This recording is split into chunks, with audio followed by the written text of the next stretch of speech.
സന്നിൽ അഭയം പ്രാപിപ്പാൻ ആഗ്രഹിച്ച് ദൈവത്തോട് നിലവിളിക്കുമ്പോൾ സ്വർഗം ആ കാഴിയുടെ നടുവിൽ ഇറങ്ങിച്ചെന്നിട്ട് അവരോട് പറയാം, ഭയപ്പെടണ്ട കൂടപ്പുറപ്പ്. ലോകമാകുന്ന പിശാച് നിന്റെ ജീവിതത്തിന് നേരെ, നിന്റെ കുഞ്ഞുങ്ങളുടെ ജീവിതത്തിന് നേരെ, നിന്റെ കുടുംബ ജീവിതത്തിന് നേരെ പോരുകൾ ഇട്ടുകൊണ്ട് വെല്ലുവിളിച്ചുകൊണ്ട് തകർക്കും മുടിക്കുമെന്ന് പറയുമ്പോൾ ദൈവപൈതലേ, നീ ഭയപ്പെടരുത്.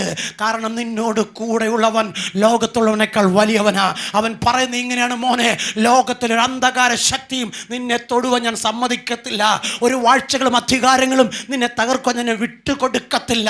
നീ എൻ്റെ ഉള്ളംകരത്തിൽ ഇരിക്കുന്നിടത്തോളം കാലം ഒരനർത്ഥവും വന്ന് ഭവിക്കാതെ നീ ജയോത്സവമായി ജീവിതയാത്ര തികച്ചെടുക്കും. നമുക്ക് വ്യക്തമായി പറയട്ടെ, കൊരിന്ത്യർലേഖനം 2-ാം അധ്യായം 1 കൊരിന്ത്യർലേഖനം 2-ാം അധ്യായം 12-ാം വാക്യം പറയുന്നു, നാമോ ലോകത്തിൻ്റെ ആത്മാവിനെ അല്ല പ്രാപിച്ചത്.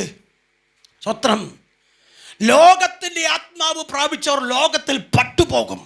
ദൈവത്തിൻ്റെ ആത്മാവ് പ്രാപിച്ചവർ ലോകത്തിൽ തല ഉയർത്തുന്നുകൊണ്ട് വിളിച്ചു പറയും, മറ്റൊരുത്തനും രക്ഷയില്ലെന്ന്. കൂടപ്പുറപ്പ് വ്യക്തമായി പറയട്ടെ, പൂർണ്ണ വിശ്വാസത്തോടെ പൂർണ്ണ മനസ്സോടെ കർത്താവിൻ്റെ മുഖത്തേക്ക് നോക്കി അവൻ എൻ്റെ ആഗ്രഹത്തെ നിവർത്തിച്ചു തരും, അവൻ എൻ്റെ ഉപനിധി എന്ന് പറഞ്ഞ് മുഴുമനസ്സോടെ ദൈവമുഖത്തേക്ക് നോക്കാൻ നിനക്ക് കഴിയുമെങ്കിൽ നിന്നെ ഭയപ്പെടുത്തുന്ന ഒരു ശത്രുവിൻ്റെ മുമ്പിലും നീ തോൽക്കുവാൻ ഇടവരത്തില്ല. വ്യക്തമായി പറയട്ടെ, സ്വത്രം. കൊരിന്ത്യർലേഖനം 1-ാം അധ്യായം 12-13 വാക്യം നിങ്ങൾക്കൊന്ന് വായിക്കാമോ?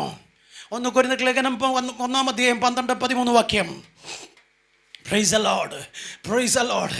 നമുക്ക് വ്യക്തമായി പറയുന്നത്, സർവശക്തനായ ദൈവം നിന്നെ വിളിച്ചത് മത്സരിച്ചും പിണങ്ങിയും വാഗ്വാദം നടത്തിയും ലോകത്തിൻ്റെ മുമ്പിൽ കേമനെന്ന് പറയാൻ വേണ്ടി, ആളാകാൻ വേണ്ടി നിൽക്കാതെ ഞാൻ ഒന്നുമില്ലെന്ന് പറഞ്ഞ് ദൈവത്തിൻ്റെ ബലമുള്ള കരത്തിൽ നിന്നെ താഴ്ത്തിക്കൊടുത്താൽ അവൻ നിന്നെ ഉയർത്തി മാനിക്കുമ്പോൾ ലോകത്തിൽ നിന്നെ കുറ്റം പറഞ്ഞവരും പരിഹസിച്ചവരും നിന്റെ പിന്നാലെ വരും. കുഞ്ഞെ, ഇന്നൊരു പക്ഷേ നിന്റെ പോക്കറ്റ് കാലിയായിരിക്കും, ഇന്നൊരു പക്ഷേ നിന്റെ കലവറ ശൂന്യമായി, ഇന്നൊരു പക്ഷേ നിന്റെ ജീവിതത്തിൽ നീ ആഗ്രഹിക്കുന്ന നന്മ